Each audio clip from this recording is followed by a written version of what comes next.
I'm sorry, I didn't see you there. Hello, my name is Stacie Bernhaut, and today I will be discussing George Mason's plan of government written June 8th to the 10th in 1776. This document was an attempt by George Mason to create a stable government system. It is interesting, however, because of the time period that this document was written. Many events, such as the Stamp Act in 1765 and the Townshend Act in 1767, influenced not only George Mason to write this plan of government, but also influenced events that followed, such as the Virginia Declaration of Rights, the Declaration of Independence, and the United States Constitution especially. Unlike many others of his time, George Mason spoke out against the British monarchy that the residents in North America were trapped under. His plan of government assisted with the separation from Great Britain. Mason's plan of government introduced ideas such as the judicial, executive, and legislative branch. Each of these branches would be given their own duties to carry out.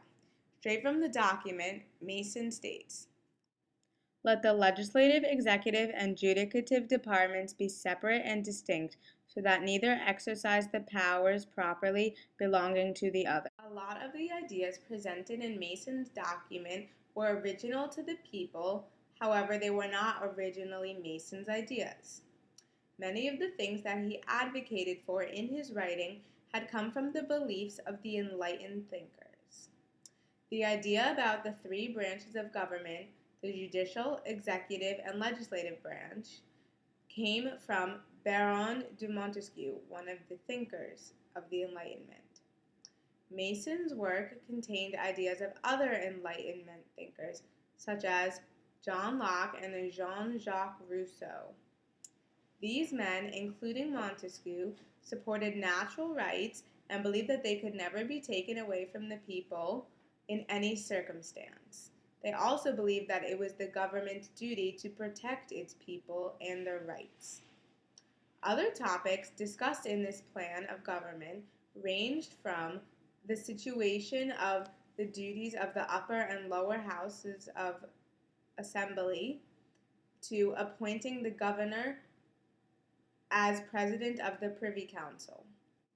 Let a Privy Council or Council of State consisting of 8 members be chosen by joint ballot of both houses of assembly, promiscuously from their members or the people at large to assist in the administration of government. The Privy Council would be effective when added to the government because there would be yet another group of people working together to ensure the safety of the people and protect their rights, as well as work to being able to create a stable government system.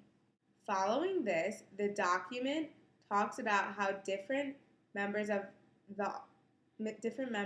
office, such as the Attorney General, would be selected and the requirements that one needed to have in order to be elected to a certain position.